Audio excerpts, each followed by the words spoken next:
All right, let's just dive right into this explainer. Picture a sealed, dust-covered evidence box from 2020 sliding onto the desk right under our investigation lamp.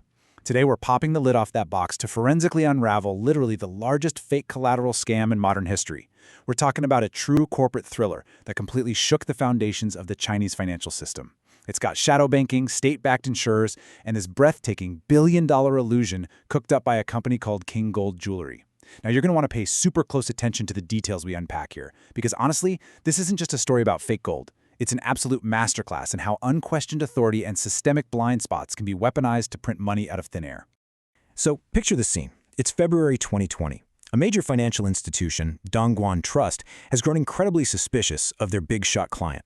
They refuse to rely on standard surface tests anymore, so they demand the gold bars sitting in their vault be physically drilled. The golden seal is finally torn open, and right on camera, as the drill bit bites into that gleaming Kingold stamped bar, what comes out is definitely not yellow gold. Instead, out pour these dark, dull, unmistakably base metal shavings. It was solid copper alloy. In that one single, heart-stopping moment, the entire gilded illusion just shattered. To really wrap our heads around the sheer audacity of this crime, we've got to look at the money. I mean, this wasn't some localized counterfeiting ring swapping a few fake coins. No, this fake metal was systematically used to secure 20 billion RMB, which, by the way, is roughly 2.8 billion US dollars in funding.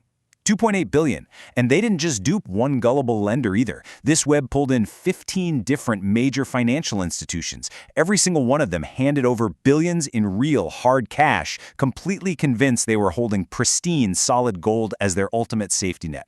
And the physical scale of this operation, it is just as staggering. We are talking about 105.77 tons of this fake gold. Just let that number sink in for a second. Over 100 tons.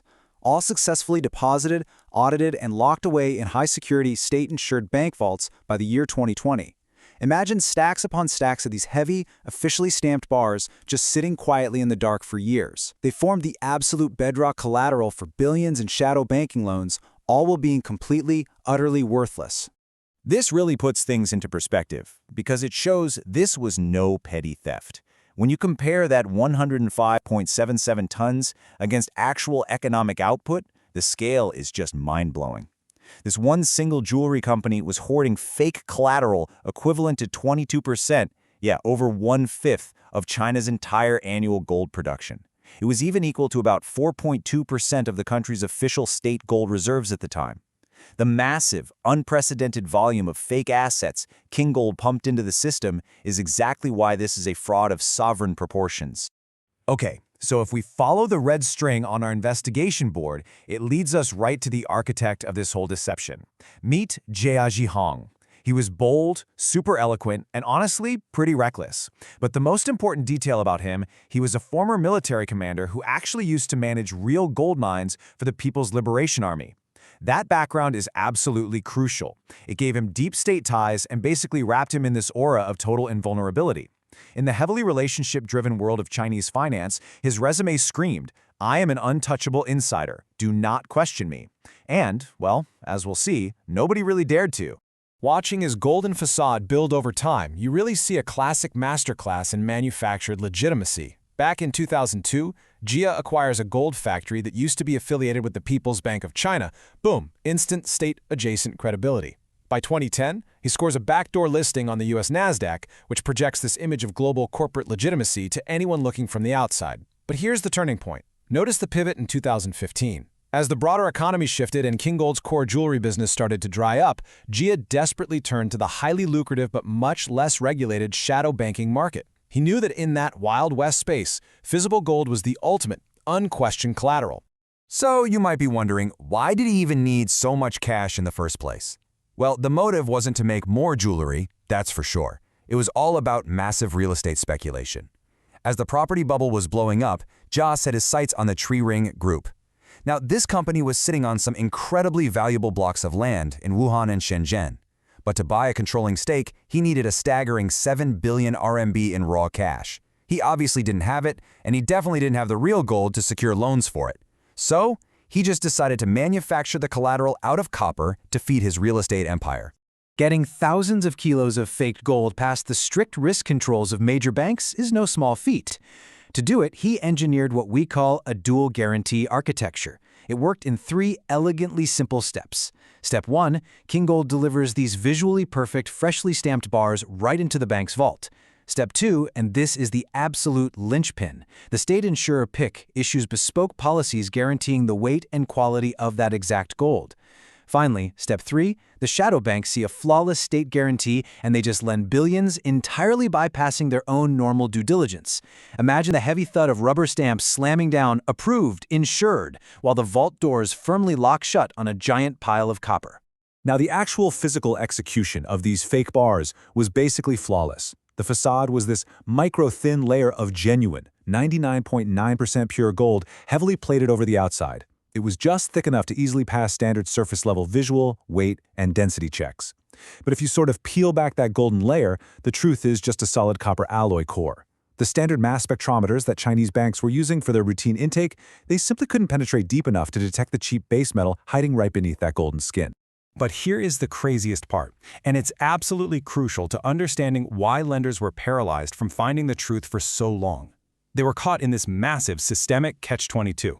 To definitively verify that collateral, a risk manager would literally have to drill into or melt the gold bar. But in this specific corporate culture, asking to destroy the collateral of a premium, highly connected, former military client like Jia Zhihong was seen as deeply offensive. It was essentially career suicide to even suggest the guy might be lying. So deference and social politics completely overrode basic financial common sense.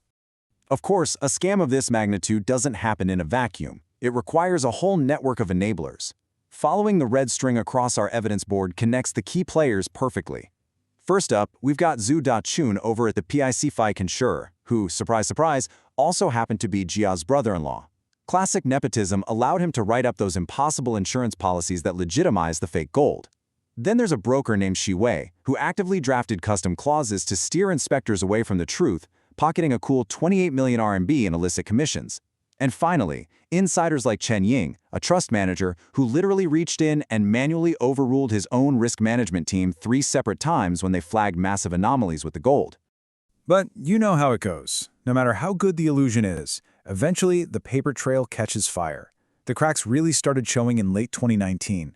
Kingold's aggressive real estate investments stalled out, completely choking their cash flow, and they officially defaulted on a massive 1 billion RMB loan to Changchan Trust.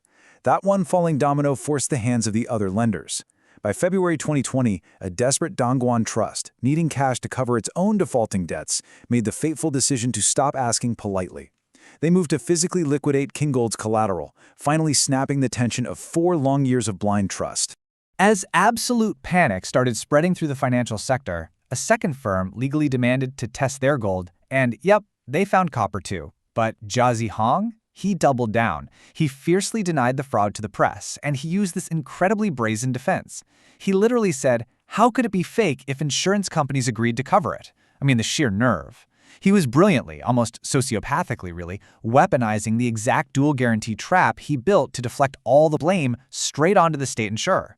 The denials couldn't stop the financial bleeding, though. Once the fraud was exposed, it revealed a staggering 25.3 billion RMB of highly toxic debt spread across major institutions. Minsheng Trust got hit with 4.1 billion, Hangfeng Bank with 3.9 billion, and Dongguan Trust with 3.4 billion. When the music finally stopped and the vaults were fully opened up, an unbelievable 16 billion RMB of this financing was still outstanding.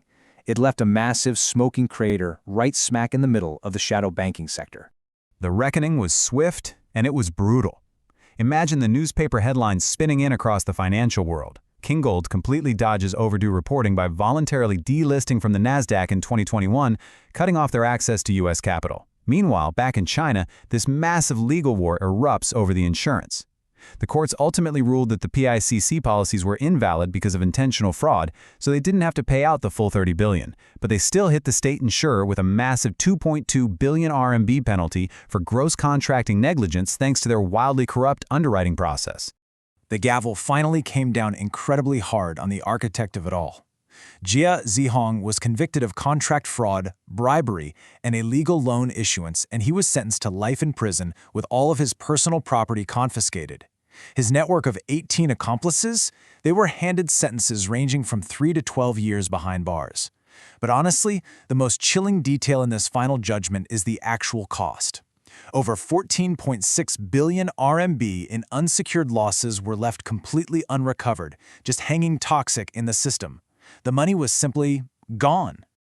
As we close the evidence file on the Kingold scandal, we're left with a deeply, deeply unsettling final insight.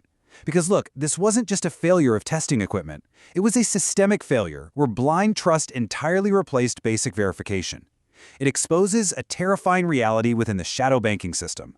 And it forces us to ask one critical macro-level question. If 83 tons of fake gold could sit entirely undetected in state-insured, high-security bank vaults for 4 whole years, how many other hard assets backing up the economic boom simply do not exist? What other empty shells are hiding out there right now? It is definitely something to think about the next time someone tells you a guarantee is iron